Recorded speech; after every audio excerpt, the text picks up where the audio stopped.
Hey guys, welcome to this video. I hope that today there will be so much value coming out of this short video, and I want to explain 5 new things that I'm learning in my leadership journey. I think we're all on a leadership journey. Whether you're growing or dying, there's no plateauing in leadership. You're either growing or dying.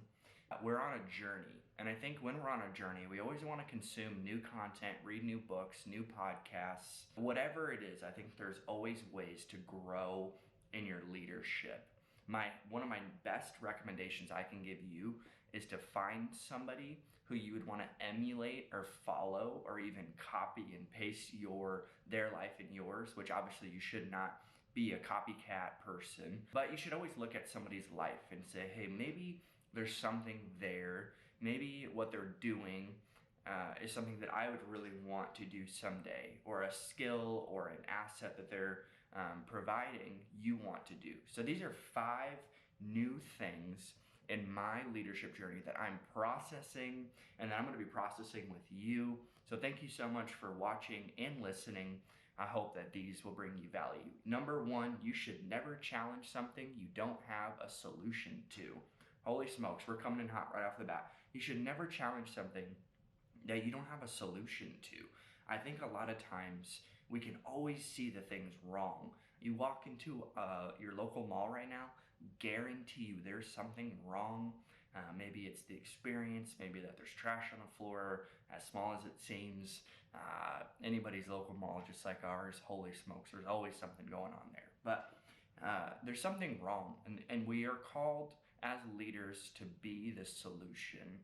I think there's one thing to find problems. I think it's another thing to be the solution. I love that we don't just create solutions, but we are the solution. So maybe it's your team. There's something going wrong in the culture. You need to be the person that doesn't just bring up problems all the time. Well, this is what I saw. Don't be the problem guy, be the solution guy. And I guarantee you people will actually want to follow you and be a part of whatever you're building as a leader. Number 2, success is built off of a person. Sustainability is based on a community. If you want to be successful watching this video or listening to this podcast, this is probably not for you, because success is contentment. Like, what is the measurement of success? Once I hit this amount of followers, I'm good. Once I hit this amount of money, I'm good. See, what I'm saying the most consistently in that past 2 sentences is but actual sustainability of a team, of a structure, of an organization, of a church, whatever it may be, is built off of sustainability. And sustainability is not through you, because guess what? Someday you will not be here on earth. We all died, newsflash. 100% of the people who were born die sometime. And you need to be able to create sustainability, or another word that I love to use is longevity. So this is something I'm thinking about right now. How am I building sustainability in everything that I'm creating? Every single idea, every single Bible verse that I'm processing, putting it into a journal, putting it into a devotional, whatever it may be, I'm always thinking about who's going to read this and who's going to take this on their own journey. Or maybe it's a new marketing idea for any of my clients, and I'm thinking about, okay, this business owner needs to have sustainability or longevity in anything they're doing, because longevity and sustainability matters. Number 3, the function of leadership isn't to gain more followers, it's to produce more leaders. And this might hurt a little bit. I'm an Enneagram 8, so I'm kind of a direct, just take it how it is. But the function of leadership isn't to gain more followers. People who have a lot of followers might not have any influence or any leadership. An actual leader produces other leaders. They should actually be able to take their habits, like we talked about last time, their sustainability, and actually put that into other people. So you teach what you know, but you reproduce who you are. You cannot hide who you are internally. That will always come out externally. So taking care of your personal habits, taking care of who you are, matters. Number 4, don't let what happened in your past paralyze what's in your future. I think our past sometimes can be a paralytic. You can think about maybe a circumstance that you went through, or a boss that you had, or just a circumstance. Maybe it was a car accident or whatever. There's always something in our past that we're processing, maybe with a pastor, a friend, a therapist, and it's okay. And you need to know that there's grace involved in everything we do. That leadership is not about perfection; it's about progression. It's about, hey, I can't be the best today, but I can get better today. So when you think about your past, there's things that we are processing. You need to know that that is not supposed to be a paralytic to your future. Your future actually holds the best. I'm a person who believes that the best is actually yet to come. That is not just a cheesy slogan you saw on Pinterest or a church's wall. It actually is a value of mine. It's, hey, the best is yet to come. Whatever I'm doing truly is the best in the future. So do not let your past be a paralytic to your future. Your future has so much great things ahead of it, that the things that are in your ideas and ideation with your friends and vision casting is amazing.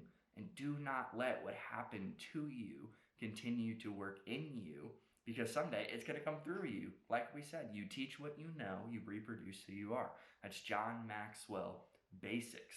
You teach what you know, but you reproduce who you are. So make sure you are working through your past with somebody else so you can run in the future, knowing truly that you can win and you can take your vision into action. The 5th and final one, you can go to the gym all you want, but you will not grow until you pick up the weight. So this one kind of hit me in the face, to be honest, because I think we can all have the best ideas. We can think that we can walk in any room and be the change, but until you actually pick up the weight of whatever that is, there is literally nothing that will happen. There will be no growth from you. See, that team or organization might be growing and you are thinking that you are actually involved when really you're just a set of eyes. And maybe eyes is what your assignment is or what your role is, but you need to pick up some weight. That whatever team it is, you need to be able to serve. You need to get dirty. You need to get your hands and feet dirty and get in the game. Because if you know, have you ever had that coach, by the way, who never played the sport, but somehow they're like the expert?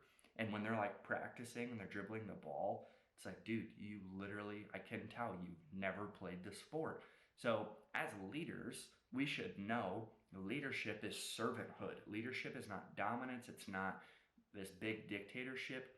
It's truly who you are and following in the footsteps of people that you followed. So maybe you just need to look at and find a new model of somebody, but you need to be able to serve, you need to pick up some weight, carry the weight around. My wife and I went out to dinner last night, and there was 2 servers in this pretty large restaurant. It's a chain. I'm sure you have one in your city.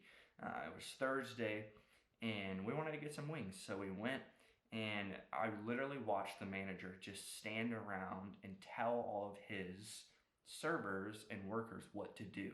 But really, all they needed was him to just bus some tables or maybe serve a couple drinks here and there. See, sometimes instead of just directing or managing, we need to lead. And being a leader says, hey, no matter what,